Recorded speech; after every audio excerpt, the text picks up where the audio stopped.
Welcome to Subramani. I have done this video very many times, so one more attempt at asking 20-year-olds where to invest, or rather answering what a 20-year-old has asked. May not be 20, maybe 22, 23, 24. So he says, I got my first job out of college about 2 years ago, and I've spent a lot of time reading about finance, reading about investment opportunities, including watching your YouTube channel.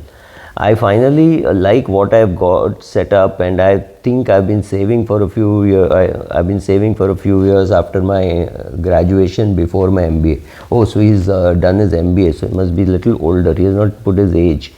I work several jobs, although I just put all of this money into savings account and a PPF account which my dad had opened, and I think this was better than nothing. Maybe I was earning 6-7%.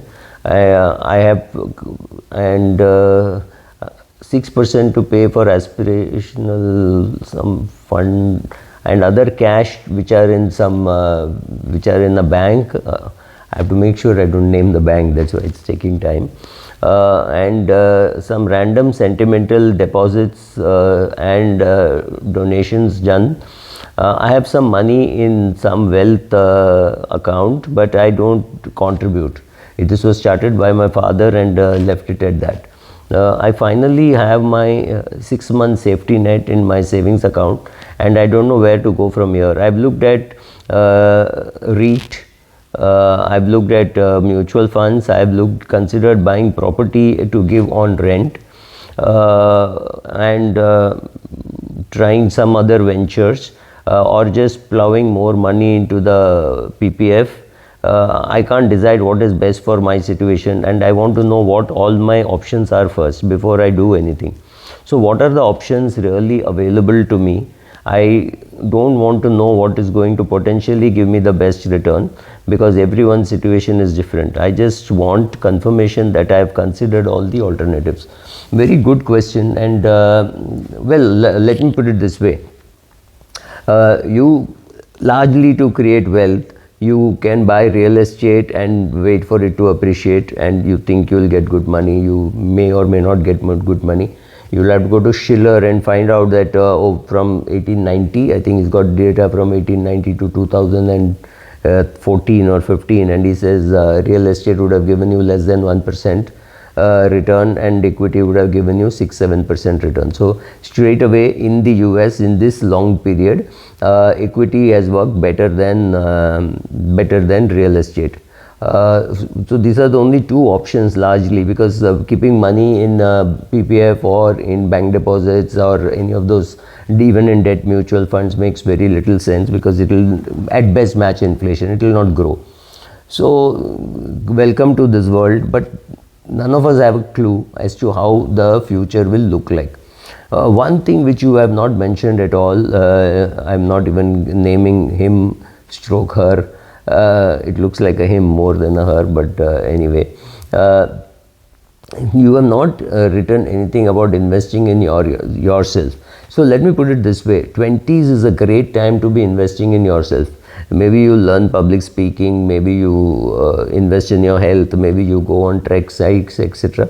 It's a great time to be investing in yourself. It's a great time to be investing in relationships. It's a great time to be investing your time and whatever money you have in a startup, or a friend startup, right? It's not everybody needs to do a startup. You could be the COO of a friend who is doing a startup, any of those things. So these are the best investments for you now.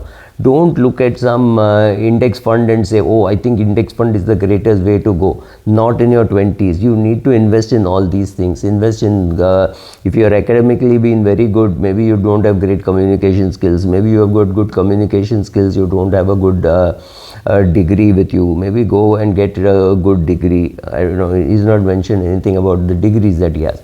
Join some public speaking places, go meet people, join clubs, go and talk at various places, talk on different topics, talk of, there used to be something called jam, which is just a minute. You'd be given 1 minute on which to talk about a topic without repetition, and it used to be great fun. I do not know whether those jam clubs are still around, but if they are there, that's a great place for you to go and improve your communication skills, maybe improve your writing skills, maybe start a blog and something which you're interested, right? So do invest in all those things initially.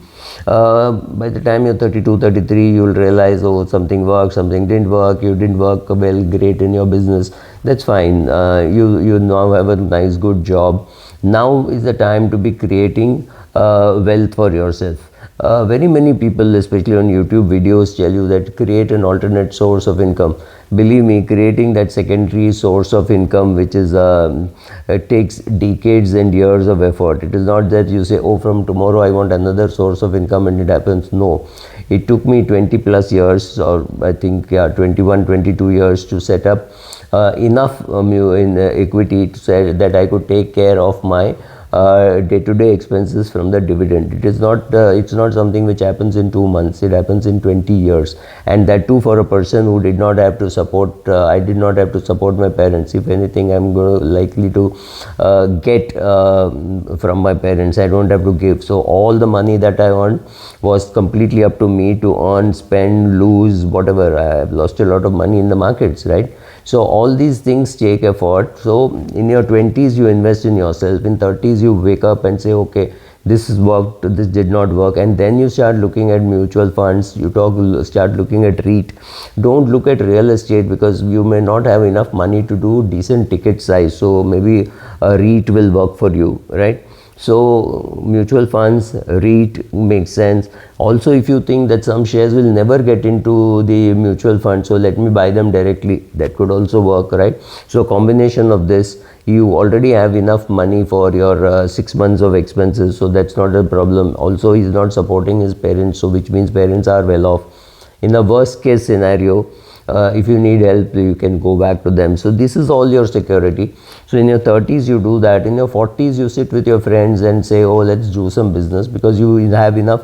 You've created some other sources of income. Maybe you're a man and you're married and your wife is also earning very well. So you have that stability, saying, okay, if something goes wrong in my business, I have a fallback option. So somewhere in your 40s you do that. Somewhere in your 50s you complete your documentation well, making a will and things like that. Then you have their 60s, 70s and 80s, where you are going to reduce and shrink your portfolio. You want direct equities, you want one mutual fund, you want an annuity, and you have bank deposits. That's it. Only 3-4 items in your portfolio, right? So that's what you should be doing. So you start off saying, I want heavy growth, etc., etc., and I will pick up my own shares. Then somewhere in your 30s you get a dosage of reality check, and you say, no, I think funds are managing it better than me, or I am managing better than my funds, but I don't have time. I've got a full-time job, I'm traveling a lot, and when I know exactly that today I should be selling Y bank to buy H bank, or selling Y bank to buy I bank, or I bank to sell H bank, whatever, on that day I will not be able to do it, right? So therefore let me outsource it. So depending on whatever reasons, 20s is you invest in yourself, your friends, your friends startup, your own startup, etc. 30s you start and building your portfolio. Somewhere in your 40s you are thinking of starting your own business. Somewhere in your 50s you've created a cash flow, and you can live off that. So nobody tells you that creating the secondary cash flow is pretty painful, decadal effort, if not 2-3 decades, right?